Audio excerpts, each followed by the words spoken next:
Gitanyag isip host sa palarong pambansa sa mosunod nga tuig ang syudad sa Cebu.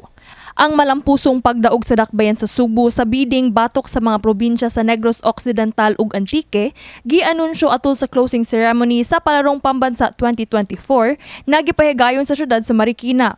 Kini gitambungan ni Cebu City Mayor Mike Rama, kanhi PBA player ug karon Cebu City Councilor Dondon Ontiveros, Cebu City Sports Commission Chairman John Pajes ug opisyales sa DepEd 7 Regional Director Sal Jimenez ug Cebu City School Superintendent 𝗵𝗵 kauban iyang Assistant Director Adolfo Aguilar.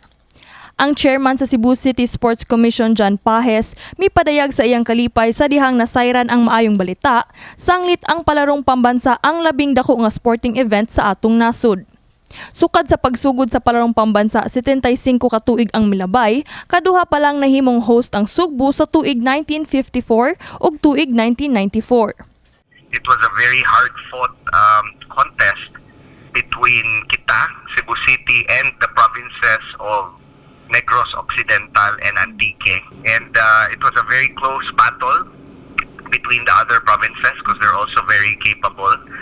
But in the end, we're very happy that we prevailed. So we're very happy to bring back the palaro to Cebu for the third time only. Giingong maabot sa 12,000 ka athletes ug officials ang moanhi sa dakbayan aron motambong sa maong kalihukan. Ang palaro gilangkuban og 27 ka sports games nga ipahigayon sa 30 ka playing venues. 20 sab ka mga eskwelahan sa syudad ang paghahimuong billeting quarters. Sigun ni Pajes, 11 ka buwan pa lang sawa pa ang palaro, gisugdan na nila ang preparasyon alang niini, lakip na ang renovation sa Cebu City Sports Center. Actually, our preparations began last year when we hosted the Palaro football and Palaro boxing bubble events last year.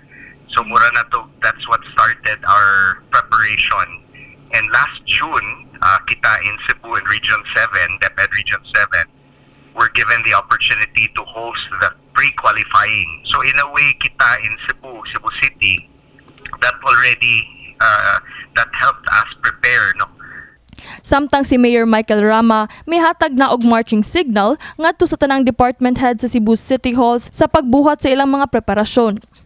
Awhag sab niya sa tanang Sugboanon nga makighiusa sa pagpangandam alang niini. Kini sigon sa pahayag sa Secretary to the Mayor Attorney Colin Rosel.